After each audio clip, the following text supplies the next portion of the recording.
Nashville, Tennessee, November 3rd, 2019, 4:47 p.m.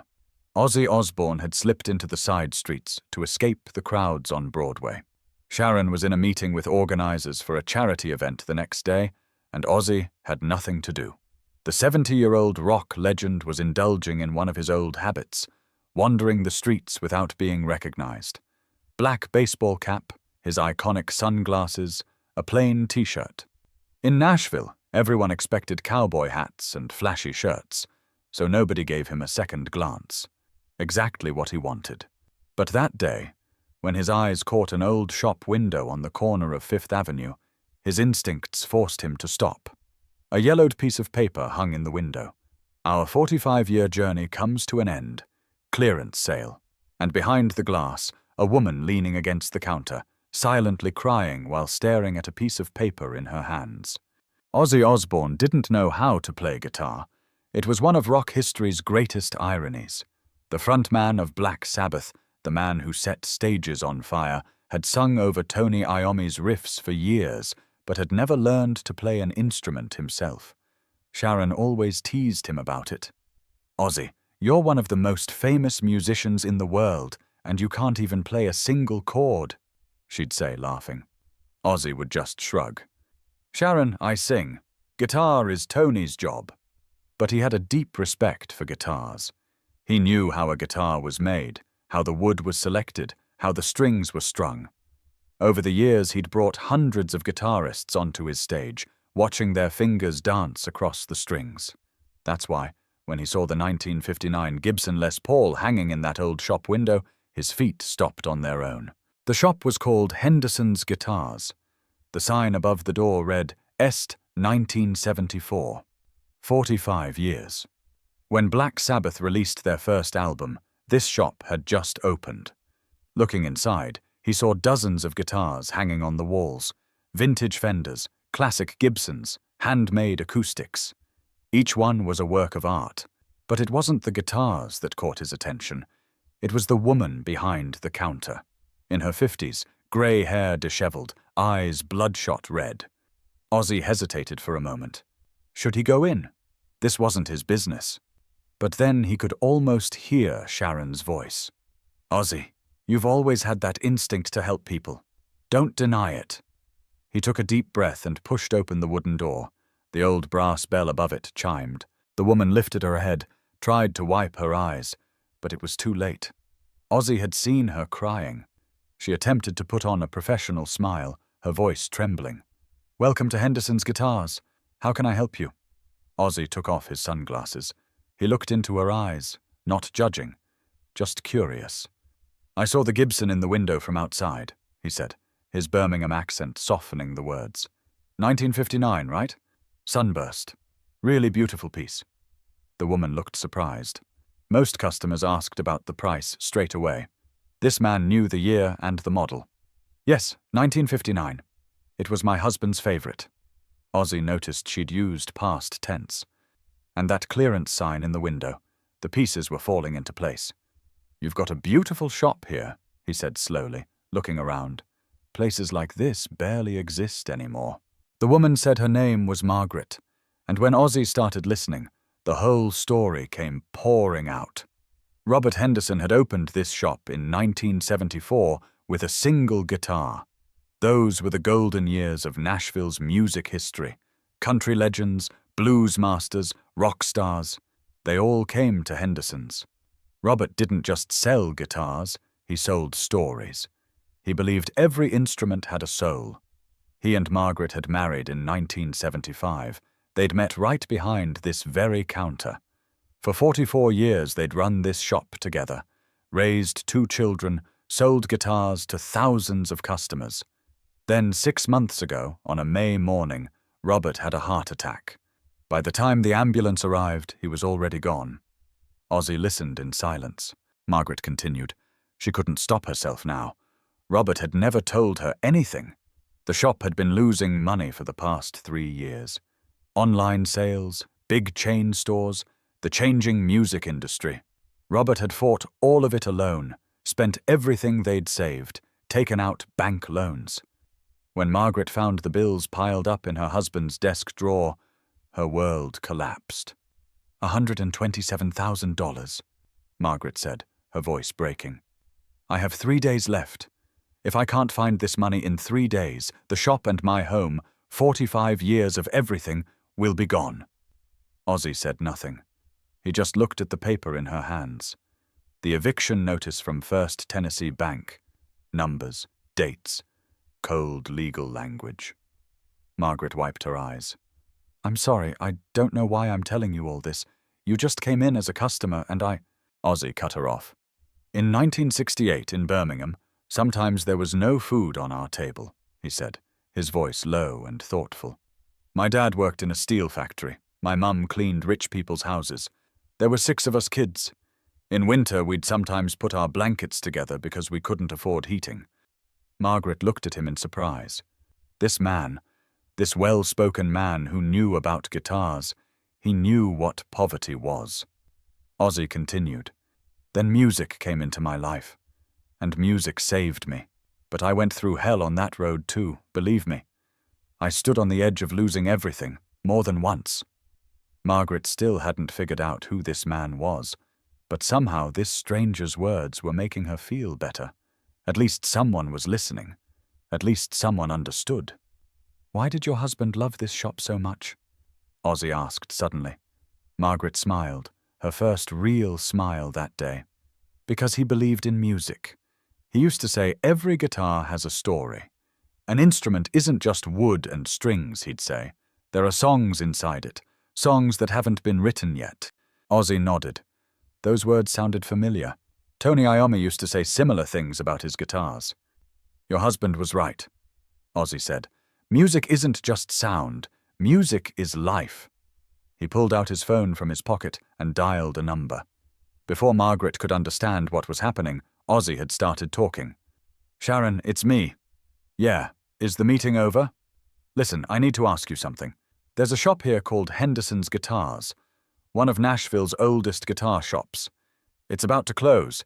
There's an eviction notice. You know how much they owe? $127,000. Yeah, I thought so too. All right, let's meet in half an hour. He hung up and turned to Margaret. The woman looked frozen. Who are you? She asked in a whisper. Ozzy smiled slightly, that familiar, mischievous smile. My name's Ozzy, he said. Ozzy Osbourne, and I think I have an idea about saving your shop. The expression on Margaret's face was one of the purest looks of shock Ozzy had ever seen in his life. Her knees gave out. She had to grab the counter to steady herself. Ozzy Osbourne, she said, her voice pitched high. From Black Sabbath. Crazy Train. That Ozzy Osbourne? Ozzy shrugged. Yeah, that Ozzy. But that's not important right now. What's important is this. You're not closing this shop. Margaret blinked. But how? $127,000. I have 3 days. Ozzy raised his hand. Sharon will be here soon. She's the expert on these things. I just sing, Sharon runs the world. He paused for a moment, then added, But I promise you, Margaret, Robert's shop isn't closing. This story isn't ending like this. Margaret didn't know what to say. For the first time in 6 months, that heavy stone on her chest had lifted. But at the same time, she couldn't believe it. This can't be real, she thought. Ozzy Osbourne is standing in my shop telling me he's going to help. This must be a dream. But it wasn't a dream. And when Sharon Osbourne walked through the door half an hour later, she was proof that Margaret's life was truly about to change. The 67-year-old woman, unlike her husband, was completely in business mode. She walked in with quick steps, threw Margaret a warm but brief smile, then turned directly to Ozzy. I've done my research, she said, placing her laptop on the counter. Henderson's Guitars is one of Nashville's oldest independent music shops, open since 1974. Robert Henderson was a respected name in the industry. Even Dolly Parton shopped here once. Margaret stared in amazement. This woman had researched the shop's entire history in half an hour. Sharon continued. The debt situation is serious but not impossible. $127,000 plus late fees. We can negotiate with the bank. Ozzy looked at his wife. What do you think? Sharon peered at Margaret over her glasses. I think this shop shouldn't close, but just handing over money isn't a solution. We need a long-term plan. Margaret didn't know what to say. These two people, one of the most famous couples in the world, were standing in her little shop discussing business plans. I don't understand, she finally said, her voice trembling. Why do you want to help me? Ozzy and Sharon looked at each other. There was a communication between them that needed no words, the silent understanding that comes from over 40 years of marriage. Ozzy spoke. Margaret, let me tell you something. You remind me of my mother, Martha Osbourne. That woman fought her whole life. One day my dad got sick, couldn't work for 2 months. The landlord showed up at the door, pay the rent or get out. My mum sold everything she had, even her wedding ring. Neighbors, relatives, nobody helped. That woman kept 6 children standing on her own. And back then, I couldn't do anything. I just watched. For years, I couldn't forget that helplessness. Now I look into your eyes and I see the same strength, the same determination, but the same loneliness too. This time, I'm not going to just watch. Sharon held her husband's hand. Ozzy told you the romantic part of the story, she said, her voice more pragmatic but still warm. Let me tell you the practical part. We have a foundation. We help dozens of families every year. We don't tell the media, we don't advertise. We just do it. Because it's the right thing to do. Margaret's tears were unstoppable now. But these weren't tears of pain. For the first time in 6 months, they were tears of hope. Sharon opened her laptop and started showing the numbers. Now, the current debt is $127,000. I've spoken with the bank. Yes, I work this fast, don't be surprised. If we deposit $100,000 tomorrow morning at 9, they can set up a 6-month payment plan for the rest. That gives you breathing room. Margaret shook her head. But how would I ever get $100,000? Sharon raised her hand. You won't be paying. We will. The words hung in the air. Margaret looked at her as if she'd heard wrong. What? We'll pay the $100,000, Sharon said calmly. You have 6 months for the remaining $27,000. In that time, you can get the shop back on its feet. Margaret sank onto the stool behind her. This is too much. I can't accept this. This is charity. Ozzy stepped forward. This isn't charity, he said, his voice serious but gentle. This is an investment. An investment in Robert's legacy. An investment in Nashville's music history. And an investment in your future. But Sharon wasn't finished yet. There's one condition, she said, taking off her glasses and looking straight into Margaret's eyes. We're giving you this money, but in return, we want a promise. When you've saved the shop, when you're back on your feet, one day you'll help someone too. Doesn't matter who, doesn't matter how much. You'll just keep this chain going. Margaret nodded, unable to speak. Sharon smiled. Good. Now, I need Robert's story. Why did he open this shop? What kind of man was he? What kind of guitars did he love? Margaret was surprised. Why? Sharon answered. Because tomorrow we're doing a press conference. We're announcing that Henderson's Guitars isn't closing, that this historic Nashville shop has been saved. And people need to know Robert's story. What he fought for, what he believed in. This isn't just a story about saving a shop. This is a story about legacy. Margaret took a deep breath and began to tell. Robert Henderson was the son of a poor farming family. At 10 years old, he'd made his first guitar from an old wooden crate. At 22, he'd come to Nashville with $300 in his pocket. His dream was to be a musician, but he soon realized his fingers weren't made for the stage. They were made for repairs. He loved fixing guitars more than playing them. When he opened Henderson's in 1974, he didn't design it as a guitar shop. He designed it as a home for musicians. The door was open to everyone.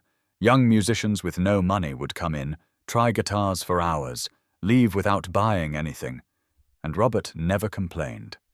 They'll come back one day, he'd tell Margaret. And that day, they'll buy their first guitar from here. That's what matters.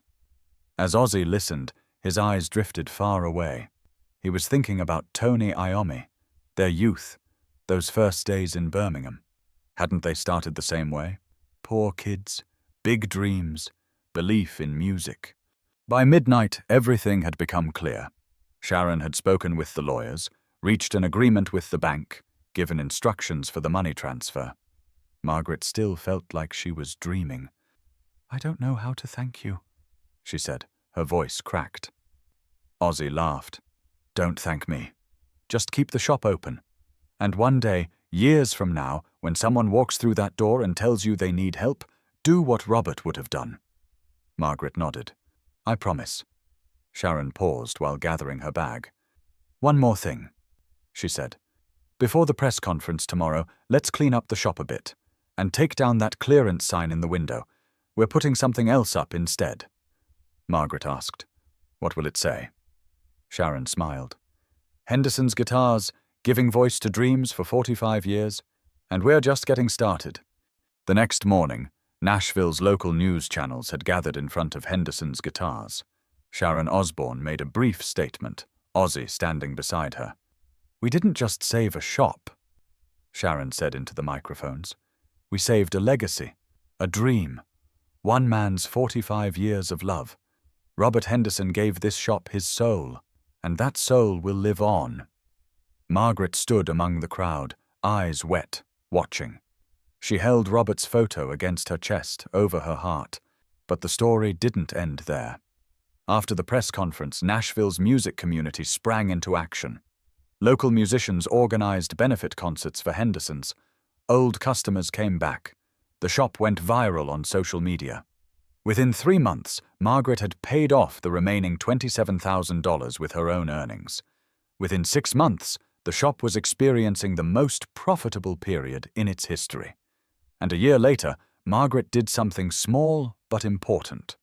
She converted the back room of the shop into the Robert Henderson Scholarship Fund office. Every year, she began giving 3 young musicians a free guitar and a 6-month lesson scholarship. 2 years later, while cleaning her desk, Margaret found an old envelope, Ozzy's handwriting, sent a year ago. She hadn't opened it at the time. She'd been too busy. Now she opened it. Inside was a short note. "Margaret, Sharon told me how the shop's doing. I'm proud, but what I'm really proud of isn't Robert's shop. It's that you're still standing. There's a saying in Birmingham, the one who stays standing wins. You won. Now help others win too. I know you already are. Ozzy."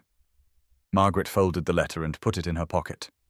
She walked to the shop door, looked at the guitars in the window. Then she read the sign. Henderson's Guitars, Est 1974. She'd added something else below it last year. In small letters, "Every guitar tells a story. We're ready to hear yours."